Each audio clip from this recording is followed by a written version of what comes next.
இன்றைக்கான mini vlog பார்க்கலாமா? Night என்ன செய்யலாம்? இட்லியா தோசையா? தோசையா இட்லியா? இப்படியே நேரமும் ஆகுது, என்ன செய்கிறதுங்கிறது யோசனைக்கு வர மாட்டேங்குது. ஆனால் சைட் டிஷ் மட்டும் வேறு வேறையாக இருக்கணும். சரி வாங்க, இன்றைக்கி தக்காளி குருமா 10 நிமிஷத்தில் எப்படி செய்கிறது அப்படின்றத பார்த்துலாம்.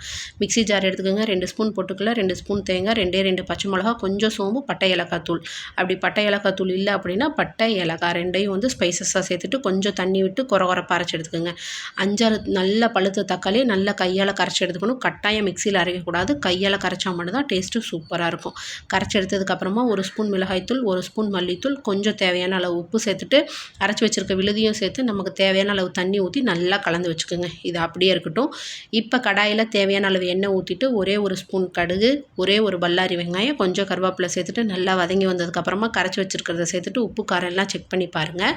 செக் பண்ணி பார்த்துட்டு இப்போயும் தண்ணி கொஞ்சம் சேர்த்துட்டு நல்லா பச்சை வாசம் போகிற அளவுக்கு கொதிக்கணும். நல்லா மலன்னு கொதித்து வந்ததுக்கப்புறமா சுட சுட 3 இட்லி வச்சு மேலே அப்படியே குழம்ப லைட்டாக ஊற்றக்கூடாது, மெத்தி ஊற்றி அப்படியே தொட்டு சாப்பிட்டு பாருங்கள். டேஸ்ட்டு சும்மா சூப்பராக இருக்கும். கட்டாயம் ட்ரை பண்ணி பார்த்துட்டு எப்படி இருந்தது அப்படின்றத கமெண்ட்ஸில் ஷேர் பண்ணுங்கள். இட்லி, தோசை, பூரி, சப்பாத்தி எல்லாத்துக்குமே சூப்பராக இருக்கும். இதே மாதிரியே இன்னொரு வீடியோவில் பார்க்கலாம். பாய்.